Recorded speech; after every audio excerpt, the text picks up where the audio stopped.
नमस्कार दोस्तों, अगले 50 क्वेश्चन के साथ हम उपलब्ध हैं। अगर आपको पहले 50 क्वेश्चन आपको देखना है, बहुत ही इंपॉर्टेंट क्वेश्चन है, मैं लिंक दे दे रहा हूँ डिस्क्रिप्शन में, वहाँ से आप जा कर के इन पहले के 50 क्वेश्चन आप देख सकते हैं। तो चलिए शुरू करते हैं। फ्रेंड्स, अर्थशास्त्र में नोबेल पुरस्कार पाने वाले प्रथम भारतीय कौन है? तो इसमें कौन है दोस्तों? B option Amartya Sen. ये हैं अर्थशास्त्री में प्रथम नोबेल पाने वाले भारतीय हैं। अगला क्वेश्चन है फ्रेंड्स, भारत के प्रथम सिख प्रधानमंत्री कौन है?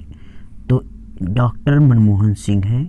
ऑप्शन ए सही होगा फ्रेंड्स। ये सिख थे जो कि पहले प्रधानमंत्री हुए हैं भारत के।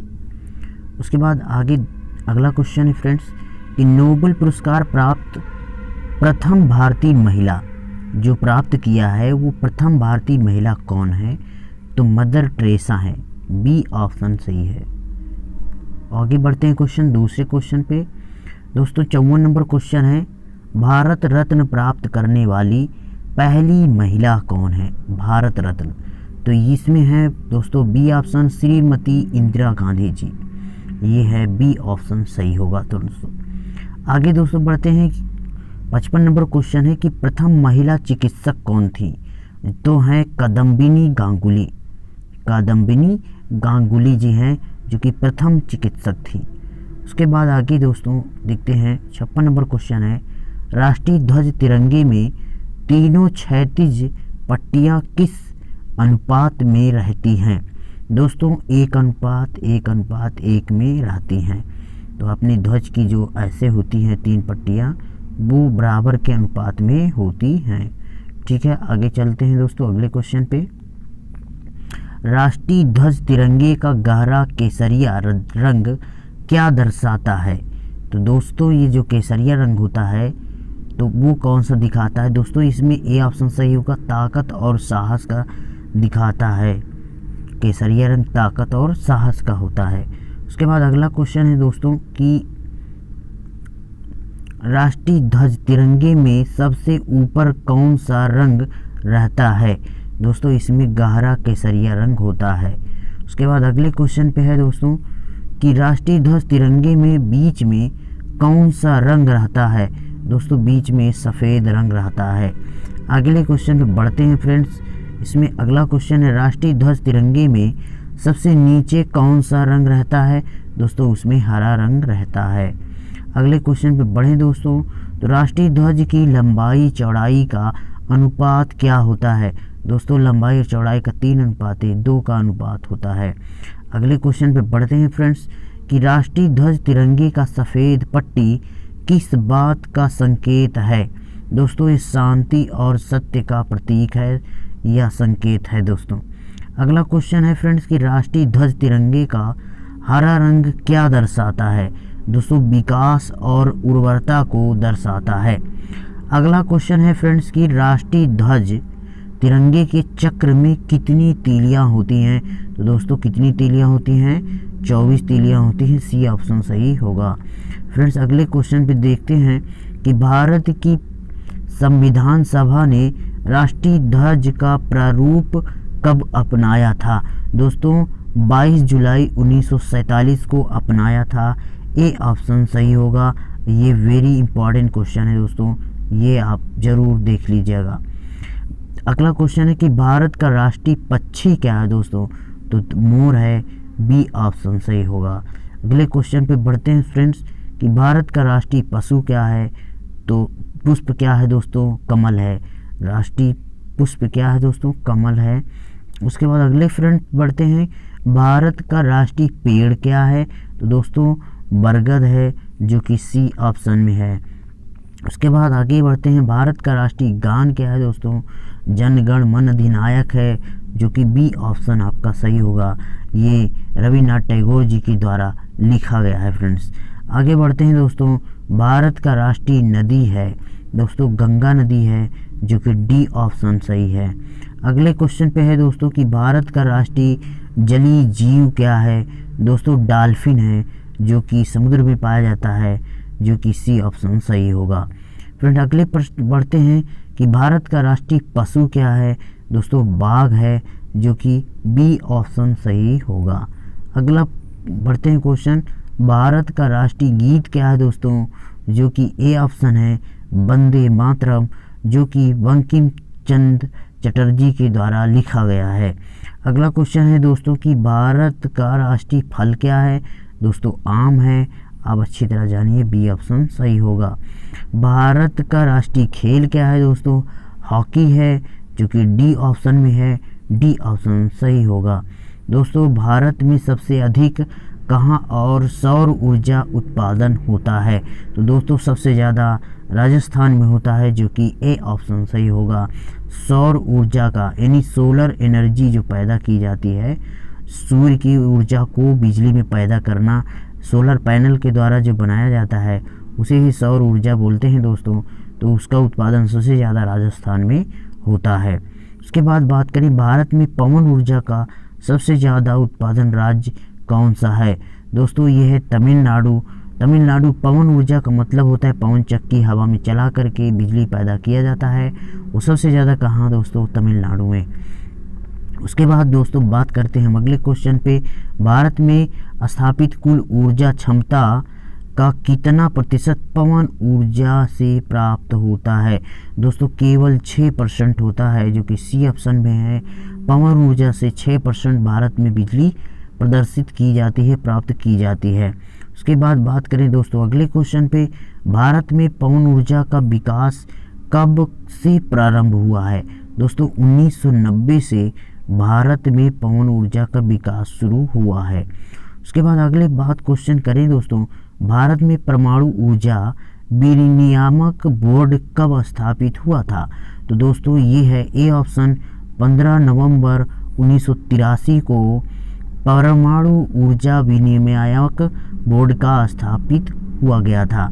दोस्तों आगे बात करें क्वेश्चन, परमाणु ऊर्जा विनियामक बोर्ड का मुख्यालय कहाँ पे है, दोस्तों ये है मुंबई में, और इसका सी ऑप्शन मुंबई है दोस्तों।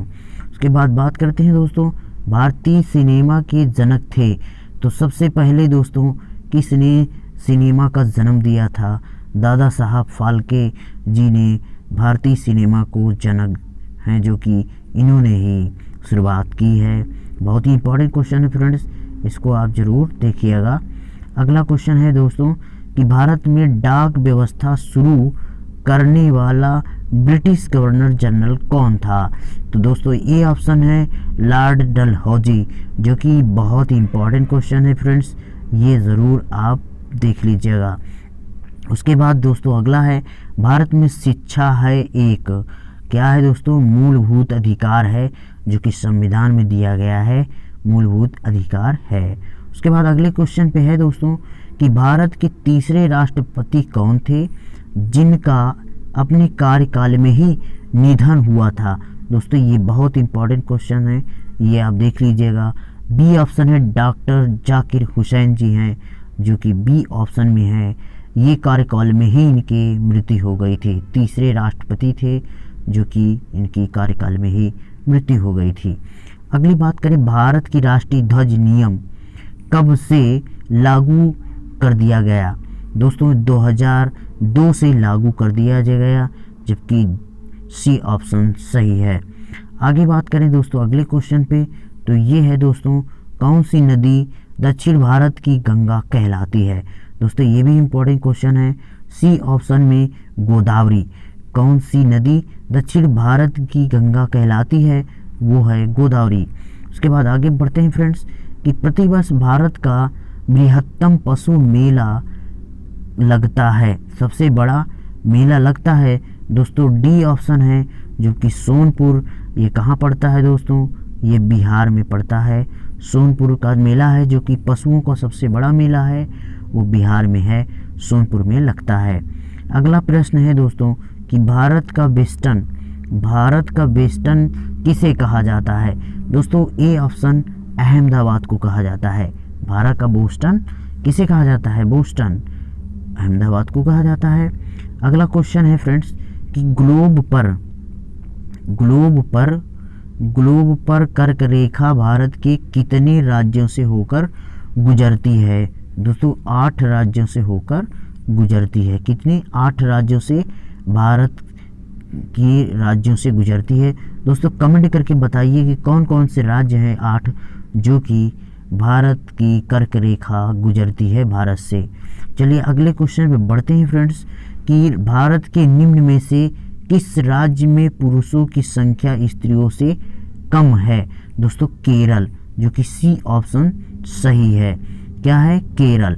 तो दोस्तों कमेंट करके बताइएगा कि सबसे ज़्यादा लड़कियों की संख्या कहाँ पर बहुत ज़्यादा से ज़्यादा कम है? कहाँ पर है? केरल में। तो अगला आप बताएंगे दोस्तों फ्रेंड्स, भारत में सबसे ऊंचा बांध भाखड़ा नागड़ बांध किस नदी पर है? दोस्तों ये बहुत ही इंपॉर्टेंट क्वेश्चन है, बहुत बार पूछा गया है। ये है सतलुज नदी पर। भारत में सबसे बड़ा बांध, जिसे ऊंचा भाखड़ा नागड़ बांध या बड़ा बांध भी कहा जाता है। अगर लंबे बांध की बात करें दोस्तों तो हीराकुंड बांध है। कौन सा? हीराकुंड बांध है। हमने इसके पहले वाले 50 क्वेश्चन में बता चुके हैं। अगले बात करें दोस्तों, अगले फ्रेंड, तो भारत की पहली आयरन स्टील कंपनी कहाँ स्थित है? मतलब कि लोहे की स्टील कंपनी कहाँ पर है? तो दोस्तों ए ऑप्शन जमशेदपुर बिहार में पड़ता है फ्रेंड्स। ये कहाँ पे पड़ता है? बिहार में जमशेदपुर। टाटा स्टील प्लांट जिसके नाम से जमशेदपुर बोला जाता है, वहीं पर टाटा नगर है दोस्तों। भारत का कौन सा राज्य शक्कर का कटोरा कहलाता है दोस्तों? यानी चीनी का कटोरा किसे कहा जाता है? चीनी का कटोरा उत्तर प्रदेश को कहा जाता है दोस्तों। डी ऑप्शन आपका सही होगा। अगला बात करें क्वेश्चन की दोस्तों, भारत में कितने राष्ट्रीय राजमार्ग हैं? ये भी बहुत इंपॉर्टेंट क्वेश्चन है दोस्तों। आप देख लीजिए 228 राष्ट्रीय राजमार्ग हैं जो कि भारत में फैले हुए हैं। अगला क्वेश्चन की बात करें दोस्तों, भारत का एकमात्र स्थान जहां टीन पाया जाता है, जहां पे टीन पाया जाता है दोस्तों, वो है हजारीबाग। ये है बी ऑप्शन, हजारीबाग दोस्तों। अगला बात करें दोस्तों अगले क्वेश्चन की, तो वह नदी घाटी जिसे भारत का रूर के नाम से पुकारा जाता है, किसको? बी ऑप्शन दोस्तों, दामोदर। ये दामोदर घाटी है जिसे हम रूर के नाम से पुकारते हैं दोस्तों। अगले क्वेश्चन पे बढ़ते हैं फ्रेंड्स, भारत में किस राज्य को भारत का खाद्यान्न भंडार के रूप में जाना जाता है दोस्तों? पंजाब। पंजाब एक ऐसा है जहाँ पे खाद्यान्न भंडार के रूप में जाना जाता है। अगले क्वेश्चन पे बढ़ते हैं, शांति घाटी स्थित है दोस्तों केरल में। सी ऑप्शन सही होगा, शांत घाटी स्थित है केरल में। अगले क्वेश्चन पे बढ़ते हैं फ्रेंड्स, मदुरई कहाँ पे है? मदुरई कहाँ पे है दोस्तों? ये है तमिलनाडु में मदुरई। ए ऑप्शन सही होगा फ्रेंड्स। तो पूरे हमारे ये 50 क्वेश्चन पूरे हो गए दोस्तों। हमने पहले में बताया 50 और दूसरे में 50, तो टोटल आपके 100 क्वेश्चन पूरे हो गए। इसमें से आप 70 से 80 के बीच में से ज़्यादा भी क्वेश्चन आप कर सकते हैं। एक बार आप इसे देख लीजिए दोबारा और कमेंट करके मुझे बताइए कि मैं और किस टॉपिक पे वीडियो ऐसे ही बनाऊं जिससे कि मैं आपको वीडियो दे सकूं और आपका एग्ज़ाम 4 जनवरी से जो 13 जनवरी के बीच में होने वाला है वो आपका आसानी से हो जाए। 4 जनवरी से 13 जनवरी के बीच जो एग्ज़ाम एनटीपीसी का होने वाला है उसमें आप ज़रूर से ज़रूर ज़्यादा कर सकें।